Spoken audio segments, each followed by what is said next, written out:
首にボルトが刺さってるとかフランケンスタインか。1枚だけですごいいろんな勉強がいっぱいできそうなものですね。よろしくお願いします。毎度ロボットですね。女性的なロボット。まあとりあえず書いてみましたリクエストがあったんでこんなもんかなと思ってただ立ってるだけじゃないですか。そうですね。でこれに女性らしいポーズをつけさせて書いていただこうと。よし、書いてみます。まあお好きなポーズでちょっとラフ書いてどうぞ。上半身だけでもいいですし全身書いてもいいですし、なるほど。書きやすいポーズとか。なるほど。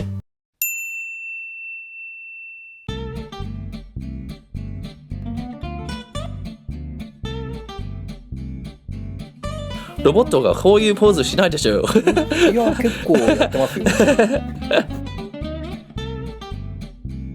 すごいデジタルでいつも書いてるから、とっても拡大したくなる全体的なポーズを決めるところだから拡大する必要が全然ないですからね。ただ私よくこういうポーズ全体的に書いて、首つけたらやっぱり位置が間違えたところが多いです、首の付け方っていうのは難しいですよねとても難しい。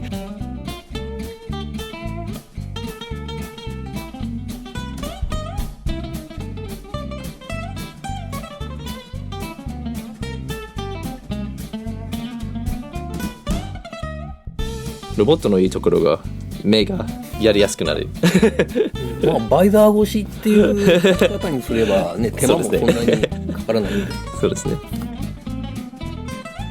もうすごいこのデザイン。これすごいイヤリングに見えるような。まあ女性っぽくするためにアクセサリーとか髪の毛を表現するパーツっていうあー、なるほどこんなことできるかなできないかもしれないです実際やってみると手錠でもされてるのかなうんもしくは正面からカメハメハを打つとか、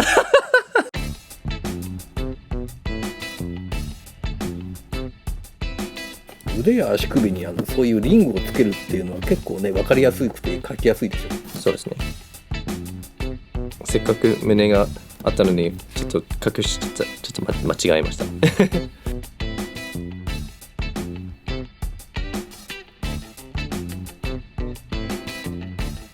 今はなんか連れて行かれてる感じですね、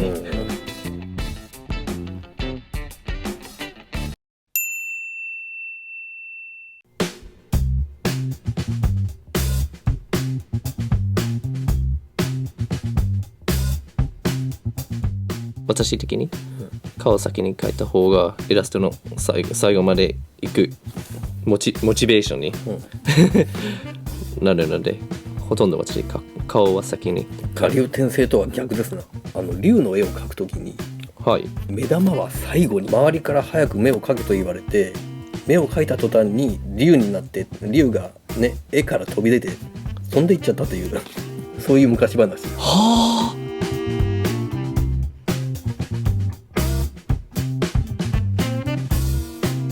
はい、こんな感じです。これでいいんですか？線が抜けてますよ。左手の左手首。そうそうそう。頭。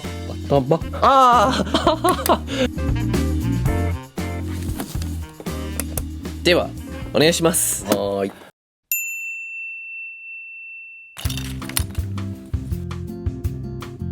先に決め込んで落ち着いたポーズになるように調整していくんですけど、腰の位置。腰は要ですからね。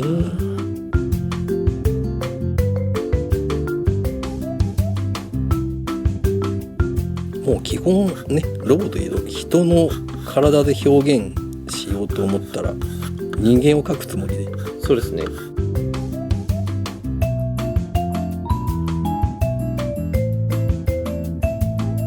手首とかリングを入れるとロボットっぽさが上がるのはなんででしょうか？まあ手首だけじゃないんですけど、腰あたりにも線が入るでしょ。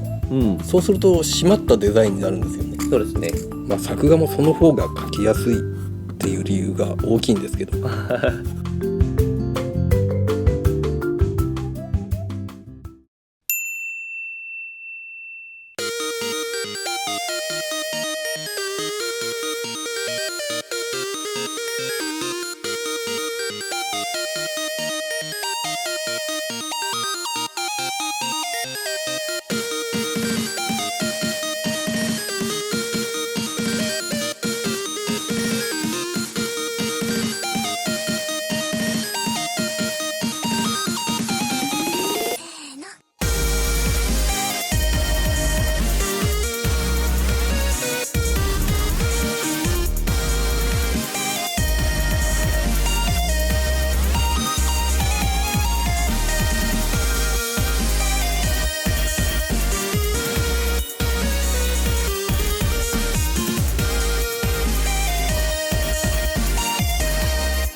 どうですか？はい、すごい。いろんなことが詰まっている感じですね。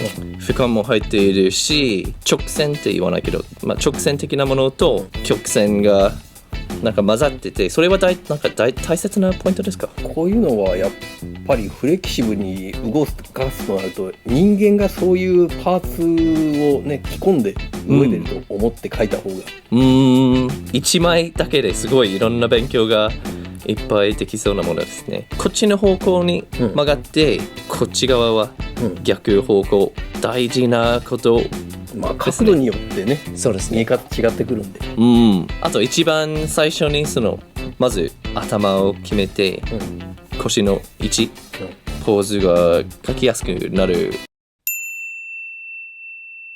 比べます全然違う感じですね。すごい同じデザインから来たキャラクターですけど、やっぱりこういうポーズだと体のラインが見えなくなる、まあ手がそこにあってもポーズ次第でどうとでもなるんで、もう少し上げればよかったかな。肘が腰に来ちゃってるじゃないですか。もうちょっと上に上げた方がいいのかな。そうですね。こんな長さじゃないよね。まあ腕が長かった。この腕を生かしたいんだったらもっと腰の位置を下げるとか。確かに。こういう足の長さもだいたい足首がどこに来るかっていうのをね覚えておくと、ババランスのいい絵が描けるんで、人によって様々なんだけど、だいたいこういうかかとがギュッて折りたたんだ時にお尻のあたりここら辺まで当たるぐらいのところを覚えておくと、確かにこんなもんかなって。なるほど。キャラクター元のデザインポイントですけど、これが結構シャープにかっこよくなってるのにちょっと蹴っちゃってこんな形になっちゃいました。ちゃんと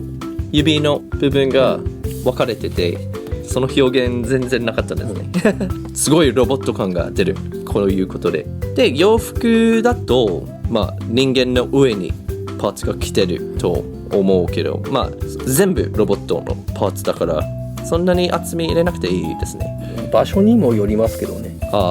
人間らしさを表現したいときはこういう風に丸みをつけたりしてるじゃないですか。そうですね。ポーズの取り方って言ったら、確かに最初からポーズを変えそうですねるとねこれだけで全然すごい最初の絵と違うじゃないですか。すごい早く描いたのね、いいポーズですね。まあそんな感じなんですよ。あとこういう腕の位置、ちゃんと体の形が線が見える、それ大事なポイントですね。ロボット感が出るために改造として何がいいですか？首にボルトが刺さってるとかフランケンスタインかこういう足の関節にも、こういう腰のパーツをつけるとか。意外とフレキシブルなロボットだったんですね、力強いメカだったらごついお産体型の、男型のロボにした方がいいし。そうですね。では本当にいい勉強になりました、皆さんもぜひ参考になってください。いろんなロボット感が出るポイントとか、一般的な描き方、その頭の位置とか腰の位置先に決めて、いいポーズといいデザインを合わせてこういう紙絵ができますではありがとうございました。さようなら。